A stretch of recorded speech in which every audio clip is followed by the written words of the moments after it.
안녕하세요. 저는 ESF 김종윤 간사입니다. 5월 27일 일용할 양식 말씀은 레위기 16장 1절에서 22절 말씀입니다. 오늘 말씀의 첫 시작은 아론의 두 아들이 죽은 말씀으로 시작이 됩니다.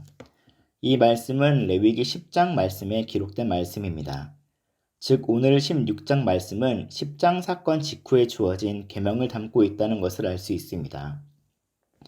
10장의 사건은 분향을 하던 때 아론의 두 아들 나답과 아비후가 여호와께서 명령하시지 않은 다른 불로 분향을 한 사건을 말하고 있습니다.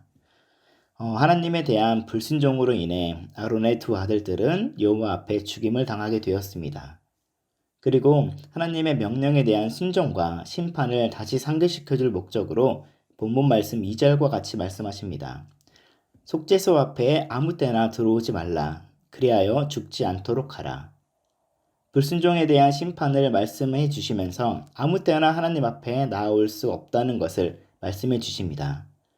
하나님께서는 1년에 단 한 번 속죄소에 들어갈 수 있게 하신 것이죠.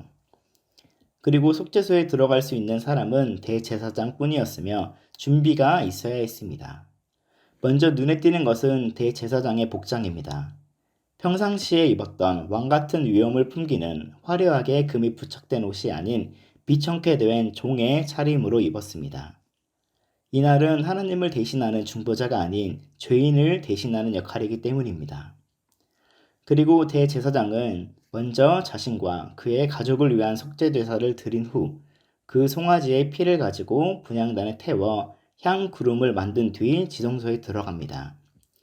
그 후 백성을 위한 속죄 제사를 드리게 되는데 두 염소 제물 중 한 마리는 광야로 추방하고 한 마리는 제물로 도살을 합니다.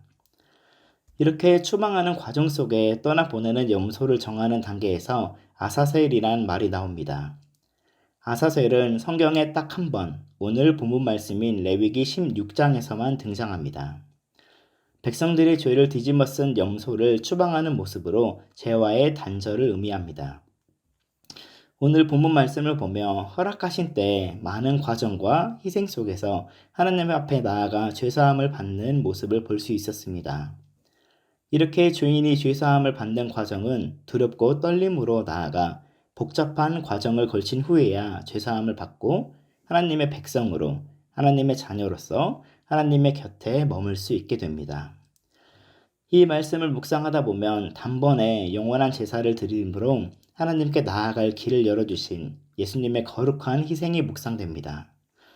하지만 우리는 여기서 감사함으로만 끝나는 것이 아닌 열어주신 그 길을 적극적으로 활용하여 계속해서 죄사함을 받아야 합니다.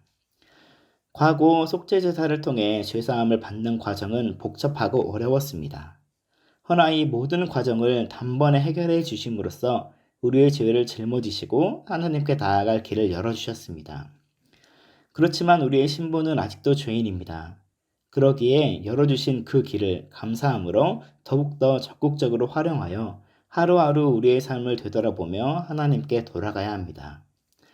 그리고 말씀을 통해 알 수 있는 것은 이건 개인의 죄사함의 문제만이 아닌 공동체를 위한 것이었습니다.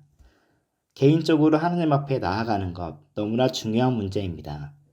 하지만 이것을 넘어 공동체, 각자의 가정이나 교회를 생각하며 공동체가 하나님 앞에 나아갈 수 있게 관심을 갖고 노력하는 부분의 중요성을 느끼게 됩니다.